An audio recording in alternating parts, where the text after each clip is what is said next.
Since Jihan is not.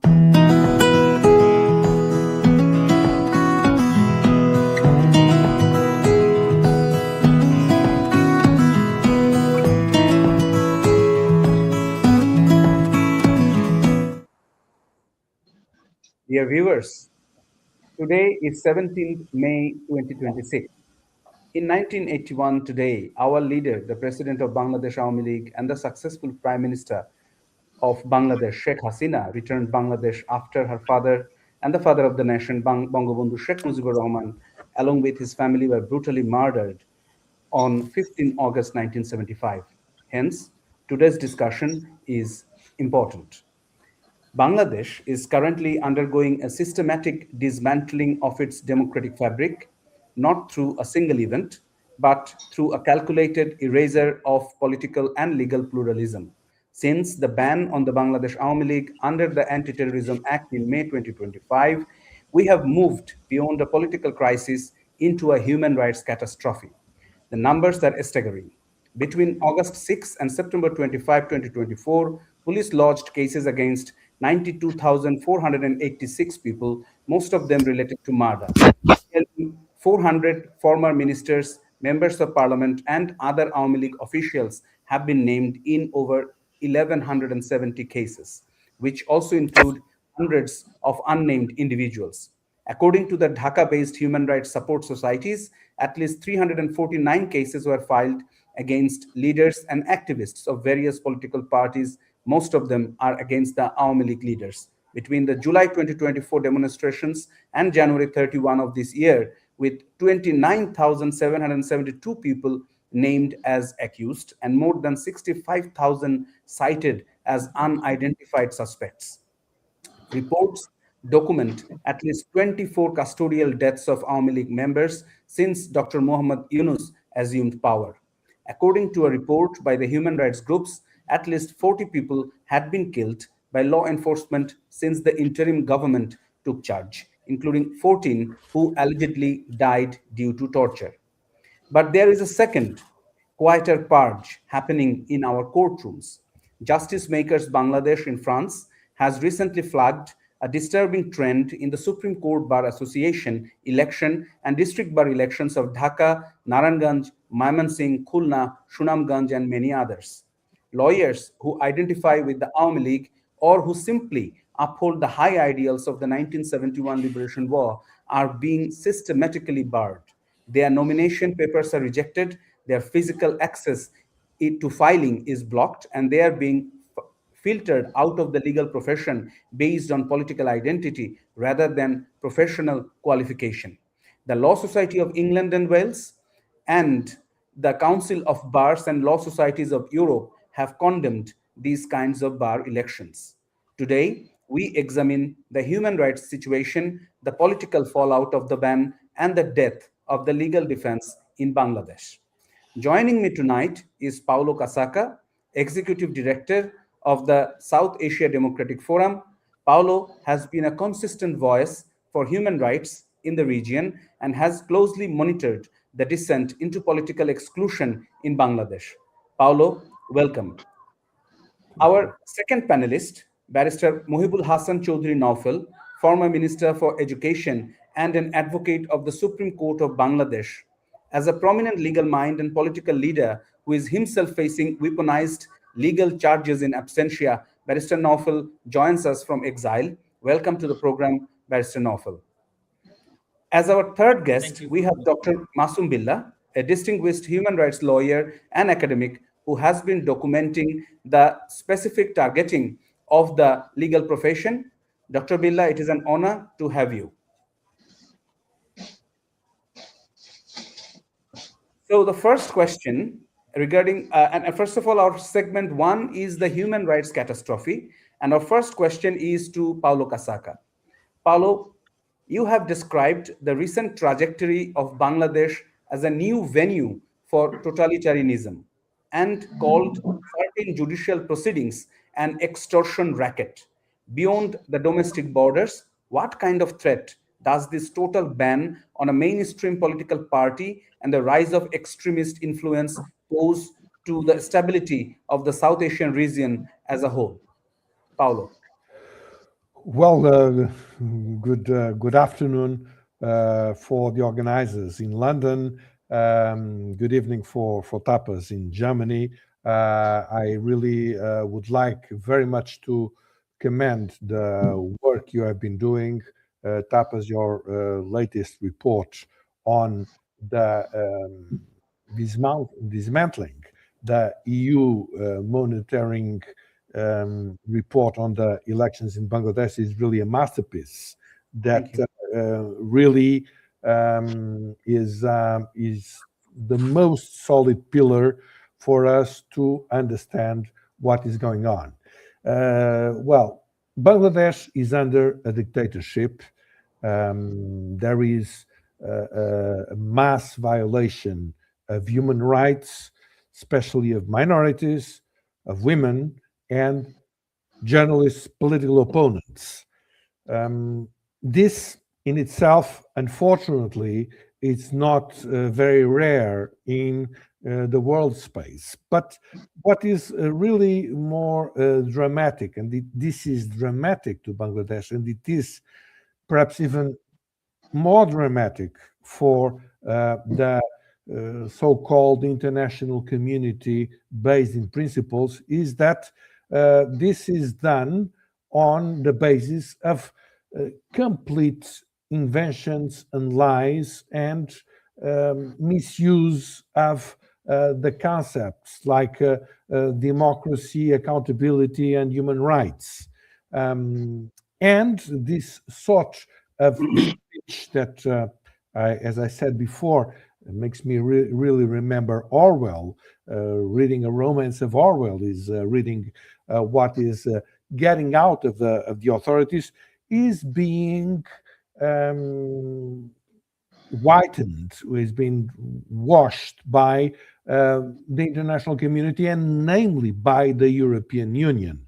And this is a very serious event because we are not only in face of the destruction of a humanitarian fabric, but we are witnessing this destruction being done in the name of the very same principles of this humanitarian fabric.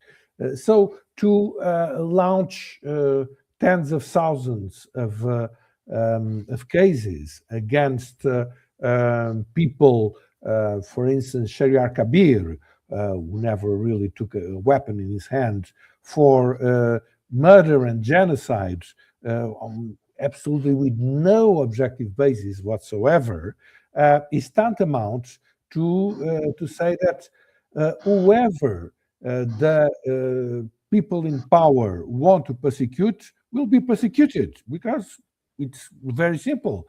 We just have to fill a form, inventing whatever comes to your mind, and this is enough for keeping these people in prison indefinitely, or for calling for the so-called mobs to come and to kill you. Some other times, just as Tapas just mentioned in the question he addressed me, just in the process of racketeering, saying, well, either you pay us or we will just fill a form against you, or we will just kill you. And this is what happens in Bangladesh. This is quite obvious. I mean, I think that no one that wants to see what is happening can doubt about this reality. And this has been completely whitewashed, namely by the European Union, that in face of these circumstances, in face of elections where the main opposition party was forbidden to contest, where all the leadership of this party was imprisoned, assassinated, or had to escape, they speak about the beginning of a democratic process. this is absolutely outrageous, because, of course, there are a lot of things to be discussed in every political system. Things can be a bit better, a bit worse, but this is not really something that can be discussed. When you start a system by outlawing the main opposition party and persecuting everyone connected with it, and actually this is the party that is identified with the creation of the country, and that has been in power a lot of time during the existence of this country. Of course, that we are not speaking about a democracy. It's not.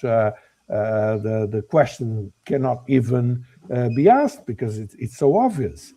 So this is the situation in the country, and really, what concerns me the most is the weakness of the international system, because even in 71, when Mr. Kissinger had his brilliant idea that everything is geopolitics, and so we have to prevent Russia to get to the warm waters of the Indic Ocean. That was the vocabulary of the time, a bit absurd, if you just, but never mind about the absurdity of it. But he invented this logic, that this was to the favor of the United States to do whatever Pakistan and China wanted to do against the creation of Bangladesh.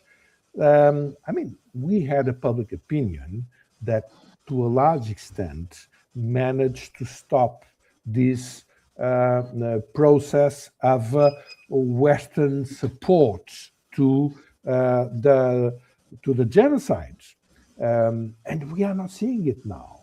We are not seeing the main press coming in the front pages with the reality on the ground in Bangladesh, and this is really dramatic.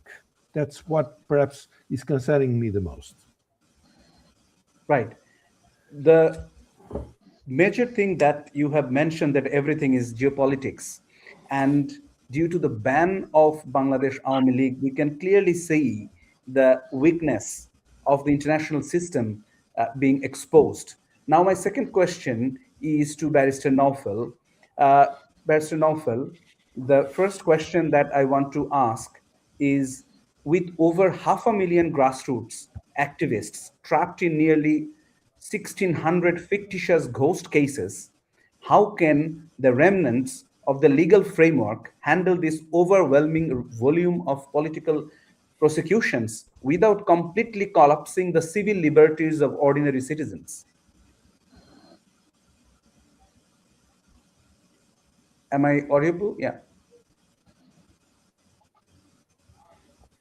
In that case, I think the screen of Barrister Naufel is frozen. Am I audible, Barrister Naufel?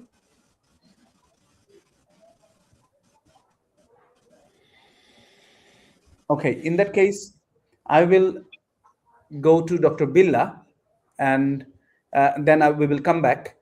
Dr. Billa, the question to you, that we are seeing a massive rise in mob justice and retaliatory killings targeting Awami League supporters. From a legal standpoint, when the state bans a party, does it effectively signal to the public that supporters of that party are no longer entitled to the protection of law guaranteed under Article 31 of our Constitution? What is your thoughts on this, Dr. Billa? I'm afraid very, very dangerous suggestion. The state has a role to protect every citizen. It is not its duty to marginalize a political community unreasonably. There are specific constitutional human rights, international law guidelines when you want to restrict the political rights. Right? That's my immediate response and impression about your question. But let me record my thanks and gratitude to you for inviting me.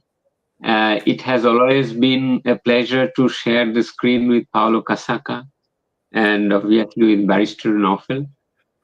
Now, the discussion is very serious. We are referring to the suspension or even banning of the political activities of the largest political parties in Bangladesh, in the hands of whom the Bangladesh state itself has been created.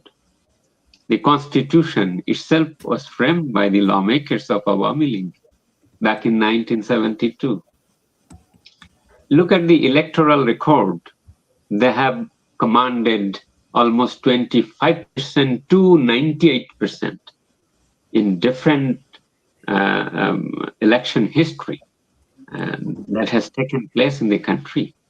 And you are banning that party without any judicial consideration.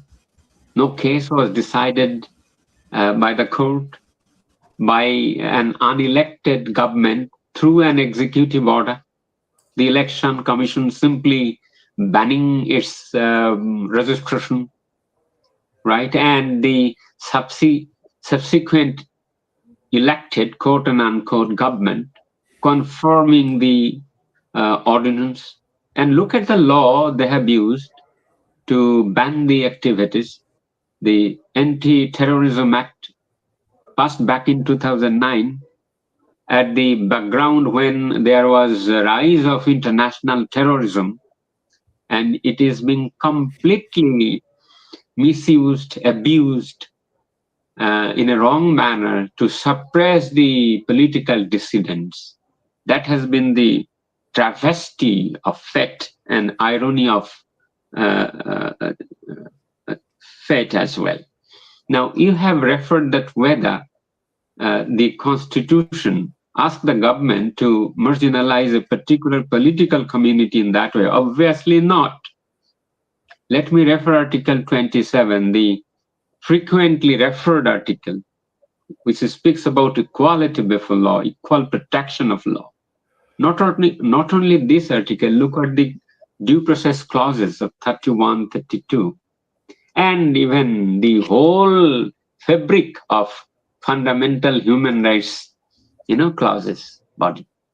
So it uses every person has this right.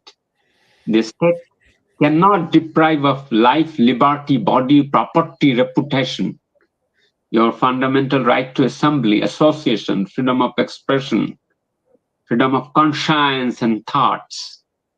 Everything is protected by the Constitution. Now, when you say that the state has banned without conforming to the principle of legality, necessity, proportionality, it has not been judicially tested.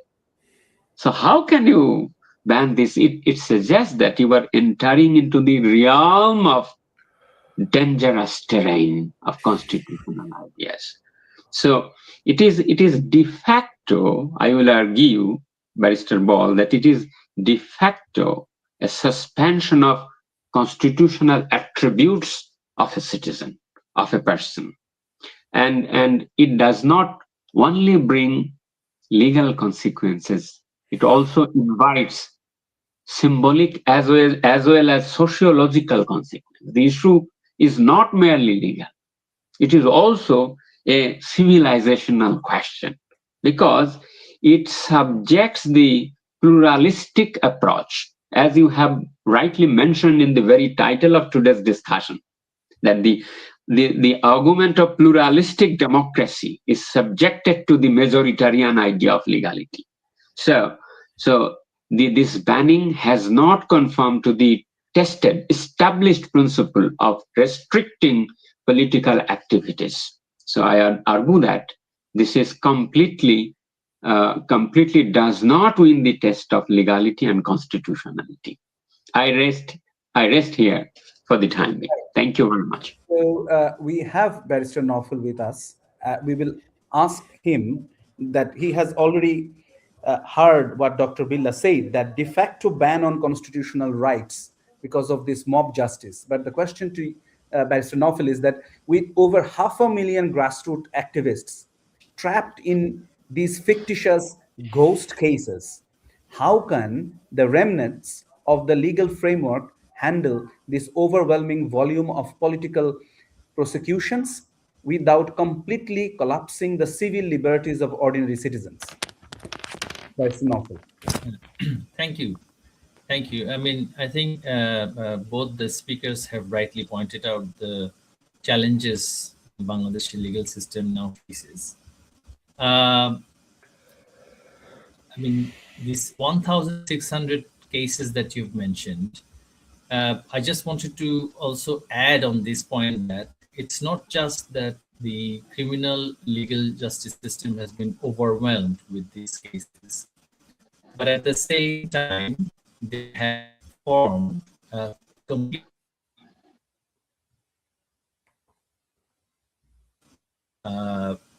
which was originally aimed to try genocidal acts by the Pakistani military and their collaborators, the International Crimes Tribunal.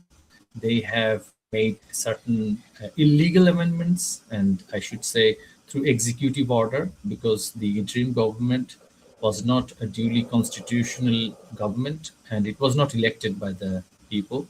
So the ordinance that they have passed, which cannot be considered to be ordinances, and they have fundamentally changed the character of the tribunal itself. So you have, under the standard criminal procedure system, this 1,500 so many cases. At the same time, a parallel prosecution is happening in a court which apparently has the power of the High Court, the tribunal, the ICT tribunal. So there's, it's almost a case of a double jeopardy, and same individuals are tried for the same offenses in two different streams. I would say it's a complete legal anarchy here, constitutional anarchy and legal anarchy. So you can't be tried for the same incident in two different processes. So that is what is happening. So, which is why many of our senior lawyers in the High Court have been arguing that Bangladesh is facing a complete constitutional anarchy. And this is what the Yunus government actually wanted. And they had been discussing of this idea of a second republic, that they were at one point wanting to suspend the constitution, but they were struggling to do that because the constitution under which they claimed to have taken power. How can you really suspend the very source of your power and claim that you are a constitutionally viable government? Later on, of course, they made sure that the entire Supreme Court of the country resigns, the appellate division, which is absolutely unprecedented in the history of the region. I mean, we've had military dictatorships in Bangladesh, Pakistan, and also major political upheavals in Sri Lanka and Nepal. Not in any of the incidents, the whole constitutional court of the country, the highest court of the country, were forced to resign en masse. And that is what has happened in Bangladesh. The entire appellate division had to resign. So we have constitutional anarchy, we have a complete collapse of the legal system. And when we talk about the investigation part, of course, you have to investigate before you bring in any kind of charge under the standard criminal procedure system. There is no investigating officer. The police has collapsed. And we have seen cases where for one particular incident in a distant corner of the country, people had been charged across the country. So, I mean, just to give you an example, in my case, I have been so far charged in 170 murder cases under standard criminal procedure code, 170. Now, that is the information I collected from Police Information Bureau's report. But I've been told also that there are many other cases which they have not inserted into the database. So how can an individual like myself be present across the country in 170 incidents at the same time and commit all these offenses? Besides this, of course, there are other criminal cases. Now, one of the interesting part of this large-scale persecution is that you don't have to have a position in the Awami League. You can be a relative of an Awami League supporter. You can be a businessman running your business as usual. You can be a professional, a lawyer, or a journalist. Just because you happen to have some kind of affinity, some kind of affiliation, some kind of connection with the political party, not just the party, but you may have said something in favor of these of secular liberal politics, right? And that's what has happened. And I think what Mr. Kasaka, I think, has pointed out rightly is that there's this inertia and almost a willingness, I would say, on part of certain international actors, where they are justifying this kind of absolute anarchy. He has mentioned the role of European Union, and these institutions of European Union, the bureaucracy, they don't realize that regime changes in countries like Bangladesh create another pressure in the European soil, by way of refugees. For example, Mr. Villa is essentially a refugee now. You are a refugee. You have been uprooted because of this illegal regime change, which obviously creates another challenge in European soil, where you have the rise of the far right, who are not very happy with the increasing number of asylum seekers and undocumented people. And it is the action of, or at least the support of the bureaucracy, of the state bureaucracy of European Union or United Kingdom or United States, which are contributing in this refugee crisis in their soils. And you see, Bangladesh is not a small country. It may not have the geography of Europe or United States, but in terms of population size, we are a 170 million strong nation with a humongous diaspora abroad. Now, if actions by the Western governments or institutions, I won't say West, but I would say European Union in particular, because Mr. Yunus was residing in France and he has a humongous public relation machine in Germany with the help of a corporation like Telenor. And he had convinced the decision makers, unelected ones, I must say. Mr. Kasaka is a politician, and I was, you yourself also, when we studied the European Union institutions as part of our training, how the European Union functions. A lot of the decisions in this kind of situations are the bureaucracy there, right? So the bureaucracy at European Union were convinced through the Yunus PR machine that regime change in Bangladesh, not just the regime change, eventual collapse of the state, collapse of the legal system, constitutional anarchy is well and good.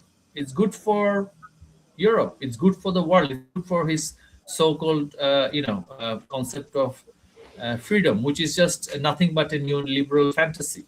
The man has deindustrialized the country, not just has created a constitutional anarchy, but deindustrialized the country. His actions have led to shutdown of industries, leading to mass unemployment, which will eventually hit European Union as well, and the United States, and maybe United States not, it's too far, but so I think the conscious people of Europe and I would say West in broadly should be told that it is because of these kind of positions of their institutions that they are themselves are suffering. There is obviously social disharmony because you suffer when you have an influx of huge Right. So asylum seekers, right. refugees. It creates a social tension, right? Yeah. And when you look at the number of activists of Bangladesh Awami League who had no choice but to take refuge in different countries, not just in the West, but also in the neighboring countries, Nepal. Right. I think we lost him again. But we will move on to a general question to both Billa and Paulo, is that we have a National Human Rights Commission, and what Barrister Naufal was telling us is that there is constitutional anarchy in Bangladesh.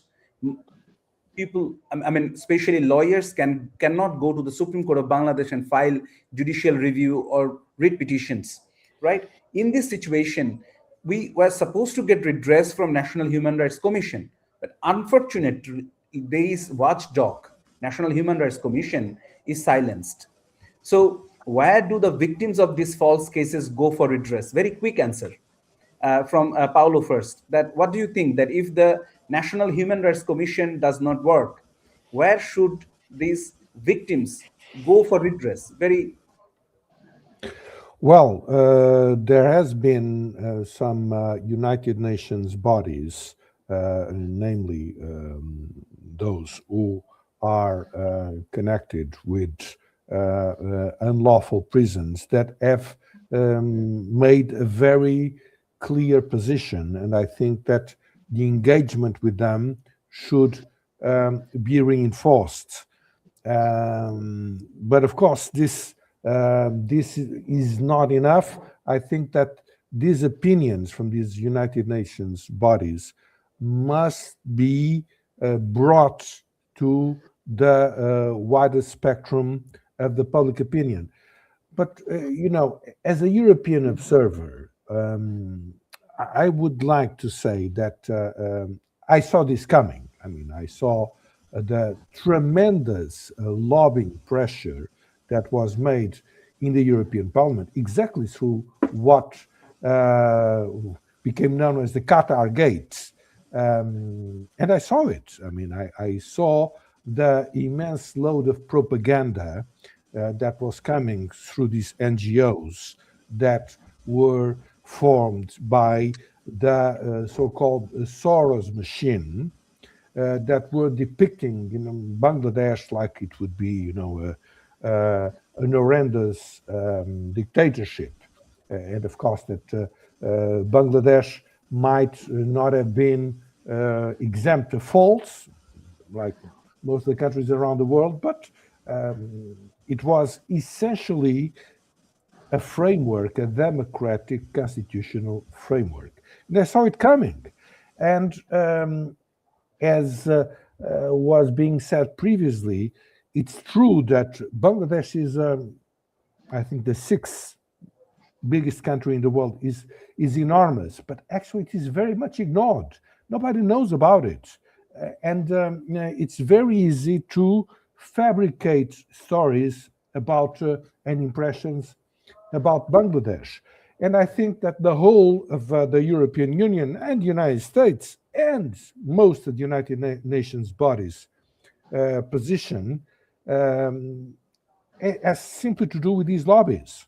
These lobbies that, of course, exist and act with a lot of money, but that do not reflect the positions of the several institutions, do not reflect their own interests. This geopolitical logic has been, of course it exists, there is, geopolitics is important, but it has been, I mentioned the case of Mr. Kissinger, which is the most obvious, has been overblown. I mean, it has been used for excuses for actions that have nothing to do with geopolitics, right, or with economic interests, or with military interests. In the end of the day, the only likely result of the support to dictatorship in Bangladesh will be to have a Bangladesh that is similar to Pakistan. That is, make Bangladesh Pakistan again. That's what it amounts to. And right, Pakistan, we know what it is, you know, besides being a dictatorship, a mix of military Islamist dictatorship, is the number one ally of the most important challenger of the Western interests, which is China. So there is no objective interest from the West in promoting dictatorship in Bangladesh. There is a huge machine, a huge lobbying machine that is being financed out of very opaque constructions in the Cayman Islands. Is the case of the quantum funds that animates the Soros campaign, but many others, many other institutions are also financed from there, and this is the source of the problem. Right. And unfortunately, we have a very big penetration of these lobbies in governments and in the press as well. Soros was actually the. I'll stop you there because you said very important answers and issues which I need to address to Dr. Billa, because Bangladesh is becoming like Pakistan, and one of the I would say that one of the things that is making Bangladesh a country without freedom of expression and association is the recent Bar Council or Bar Association elections, where Awami League leaders who, or anyone, any legal professional who believes in the high ideals of 1971 in War of Independence, they are being gagged. They are being, not allowed to participate in the election because their nomination papers are either prohibited to submit or just say that they cannot participate. So in this situation, as a scholar of the law, what happens to the independence of the judiciary when the bar, the body that produces our judges and defends our citizens, is purged of a specific ideology? Oh my goodness. Independence of judiciary by now has been a sheer pariah. I will come to that point, but let me make a very quick comment on National Human Rights Commission you have mentioned. Look at the National Human Rights Commission that was constituted in 2010 under the leadership of Professor Rahman, Mizanur Rahman. The institution was so vibrant against the violations of human rights that it gained the status B by the international human rights bodies. Now look at the Human Rights Commission today. They are voiceless. There is no. So it means when legitimate expressions, avenues are closed, national institutions, state institutions cannot work properly. The remedies, the way to remedies of the citizens gets lost. It becomes blurred. And therefore, it creates an environment of constitutional anarchy, legal anarchy, societal anarchy, where the society again will revolt. Now, you have rightly mentioned about the current situation of the highest apex judiciary of Bangladesh, one of the biggest bars in South Asia, Bangladesh. Now, at the same time, highly politically polarized bar. But if you look at the developments from 2009 to 2024, even in those days of Sheikh Hasina, the lawyers belonging to opposite political school of thought, they used to get elected. That was the democracy. Now, at this time, lawyers who are supporters, who advocated the ideals of 1970 and who are believed to be pro-Awami League, are being pushed out from the election. You speak about judicial independence. Judicial independence is not an isolated phenomenon. It is not a separate island. It needs to be understood together, conjointly. It is a shared judicial cultural belief. Unless and until the bar, the famous lawyers, the very excogited lawyers, they cannot present the constitutional issues, draw the attention of the highest court on human rights issues. How come the court will come up with judgments, deliberations that will afford the human rights and dignity of people, of the minorities, of the women, and many more. And in that way, if you purge out a particular political ideology, in particular the secular belief, the progressive belief, the ideals of the constitution that has been professed by the 1972 constitution, the constitution will be theocratized. Right, so there will be a rise of constitutional theocracy in the country at the cost of the independence of judiciary.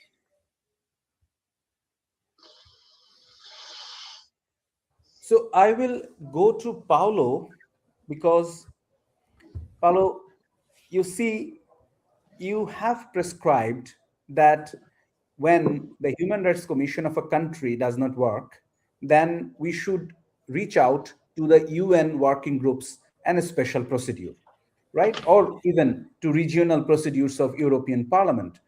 However, we have seen in Shahriar Kubir's case that even though there is this opinion from UN working group to release him, the government of Bangladesh is not abiding by those recommendations. So in this situation, first question is that what is your recommendation for both Awami League and those lawyers in Bangladesh who could not participate in the election to get the attention of the international associations like International Bar Association, which is the biggest body of lawyers till today, and what we should do so that the state, I mean Bangladesh, at its present condition, will abide by these recommendations. What is your suggestion? Well, I think the first thing that we have to be conscious is that a lot has been achieved. The United Kingdom Bar Association, I mean, made a very, very important law society. I mean, sorry, I don't for misspelling or misnaming the organization, but that's one of the examples. The United Nations bodies, that's another example. Even within the European Union, some important institutions did have very important reactions on the Shahriar Kabir case. So you have been doing a lot. Of course, that you do not have billions in the Cayman Islands to make your lobbying more effective. So this is the difference. So you will have to make a bigger effort in terms of clarity and pressure and showing the reason why of your cause than you would have otherwise if you would have a lot of money. That's it. But you are going on the right direction.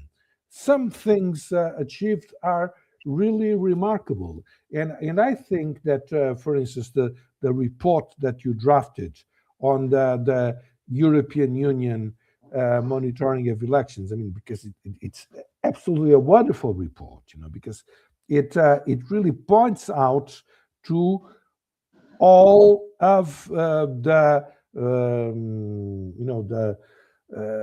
aggressions made by this European Union body on what it claims to be the international law. Very, very clear, very obvious, undoubtable. And so this has to come into the hands of the parliamentarians.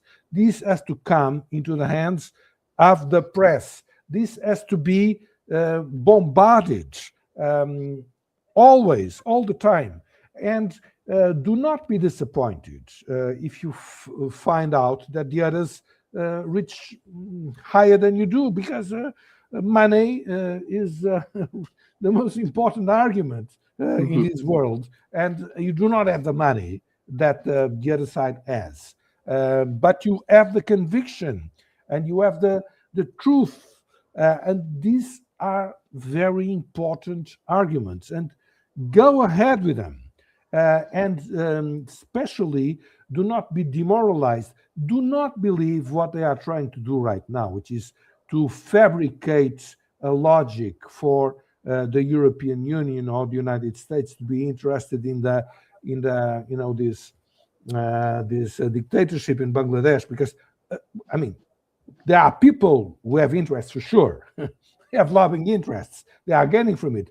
But countries themselves, I mean, what there is to be gained by a Bangladesh that is, a disaster. I mean, things have been said about the migratory pressure, but that's only one of the aspects of the issue. Of course, you will have many others. You will have a fabric of terrorists, of course. You will have a country that, well, you know about with Pakistan. I mean, there is we don't have to think very much. And of course, all of this is to undermine the Indian subcontinent, South Asia, on this perspective that the whole of South Asia must become again the country of Islam, which is the leitmotif of all the Islamists. And by the way, it applies to the Iberian Peninsula as well, because it was also a land of Islam sometime before. So don't be convinced of it. No, there is no. It's only they are fabricating these interests, because they have to convince their population that there is some hidden interest on what they are doing. Geopolitically, geopolitics became a bit like sorcery. And so if you continue the way you are doing, in a very sincere, clear way, I think that you will reach it. You will make it. You will have to reinforce your efforts, but go ahead. Do not be demoralized. Mm-hmm. So that brings to the question of Dr. Masum Billah, that we have seen the death sentences handed down in absentia to Sheikh Hasina and others. Mm-hmm. When the entire leadership is in exile or in jail and the grassroots activists are being hunted by mobs, what is the long-term risk of this political vacuumness? It has obviously long-term consequences. It will bring grave consequences for Bangladesh society in the long run. It is not a single consequence. It will bring multiple consequences. Firstly, the democratic legitimacy will be weakened. Although people are telling that, well, an election has taken place, a new government is there, parliament has started functioning, that has given an excuse of taking a breathe. But look at the environment, look at the role of the political actors. There is every symptom of rising religious extremism in the country. Look at the consequences soon after the formation of the parliament. 133 ordinances were promulgated. The president was made promulgating these huge ordinances. A parallel legal regime was created. I call it autocratic legal regime. And without any scrutiny, we don't know how it was scrutinized. It secured the nods of the parliament, including the law banning Awami League, including the law, interestingly, the law that has granted immunity to the July warriors, to the July participants. So two things, two-pronged. One, you have provided immunity to one group, and you have sanctioned punishment to other group. This is a two-pronged, two-sword of marginalization. This is what I call autocratic legalism or despotism, to use the term of Baron Montesquieu. Look at the function of the law minister. He was there as the Attorney General, as a prosecutor. Under the amended law, he was arguing before the ICT, which handed down death sentence to Sheikh Hasina. He resigned as Attorney General, right? Then he fought in the election as a member of Bangladesh Nationalist Party, which formed the government. He became the law minister. And as a law minister, he confirmed the law, the very law under which he argued the case before the ICTBD. Yeah. So this is a concentration of power, and there is no example, no scope of the idea of separation of powers. All the principles of political science has come to a stake in Bangladesh. That is one. Secondly, another consequence I anticipate, and I will argue, that it will radicalize the political behavior, because it will create an ideological homogenization. Because if you parse out Awami League's political view, the most accepted middle class, pro-liberation view, which makes a balance between theocracy and progressive ideals, pluralistic ideals of the society, rights of the minority communities, of the Adivashis, of women, everything, right? And who are committed to uphold the 1972 Constitution. If they cannot function, ultimately what will happen? The society will be more radicalized, more reactionary. And the symptoms are cultural reactionary, attack to the cultural setups, attack to 32, on Chayanot, on Baul's community, and many more. So the society will lose its pluralistic fabric. Third one is, it will create an idea of vengeance, hatred, and fear. Look at the recent development in the Facebook, the social network. We have termed this as social. Actually, it has become an unsocial network. It has become a hatred network. It is producing enmity between and among the community. Hatred book. But yes, because it will give an impression, well, politics is not good.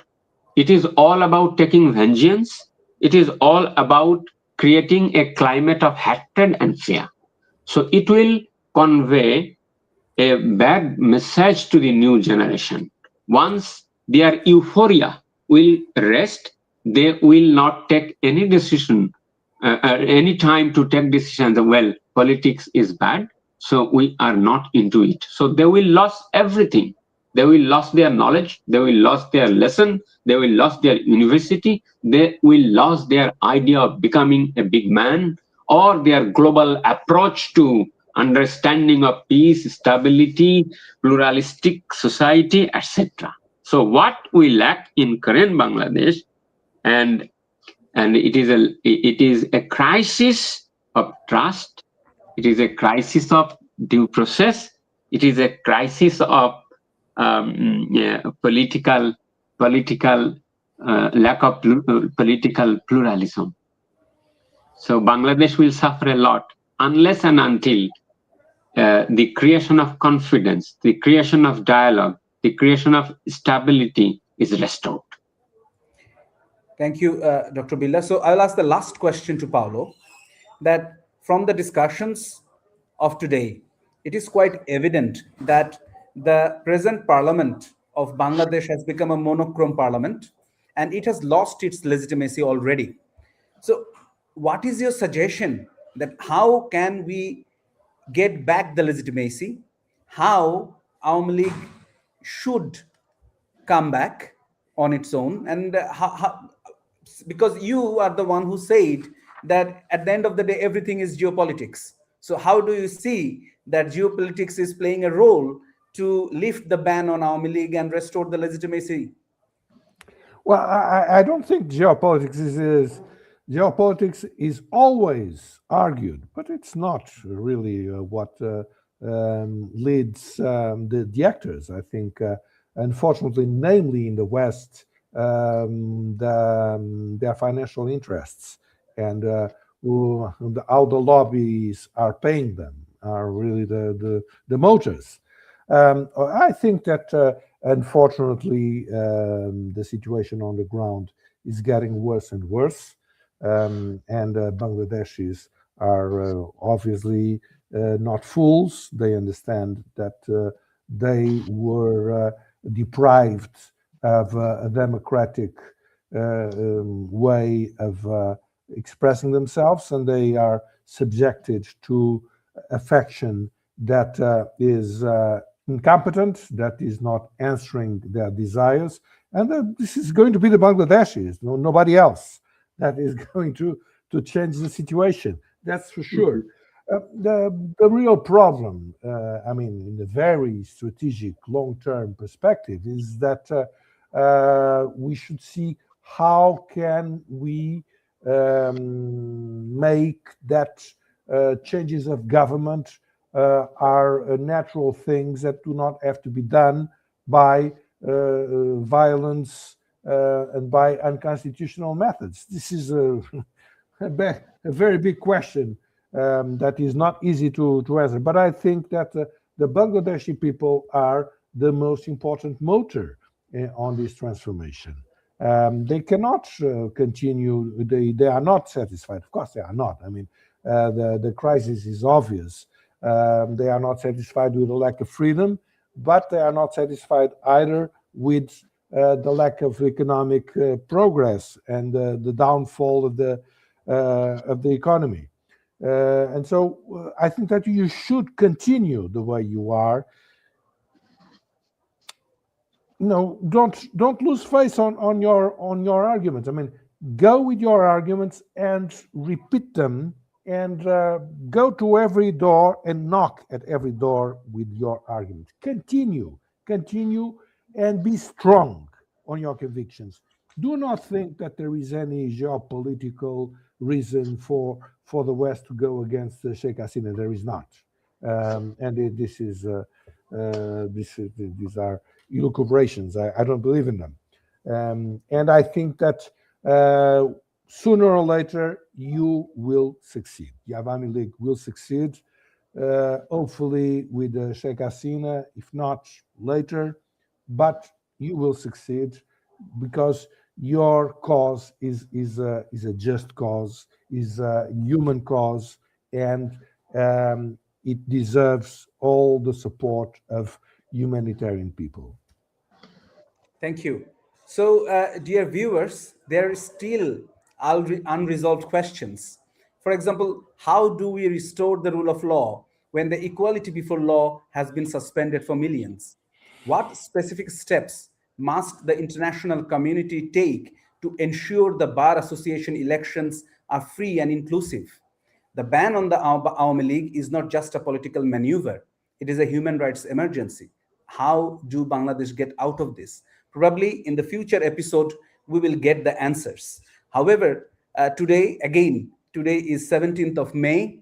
Maybe Sheikh Hasina needs to return Bangladesh to have a country where there will be no politics of fear, where there will be no autocratic legal regime or constitutional anarchy. And only Sheikh Hasina's return can restore pluralistic fabric of the country, and we can have a fearless society. And thank you, Paulo, for saying that it is not the geopolitical forces, but the people of Bangladesh who will bring the changes, who will bring back Awami League and Hasina. Thanks a lot. Thanks to everyone for joining with me today. I sign off. Thank you.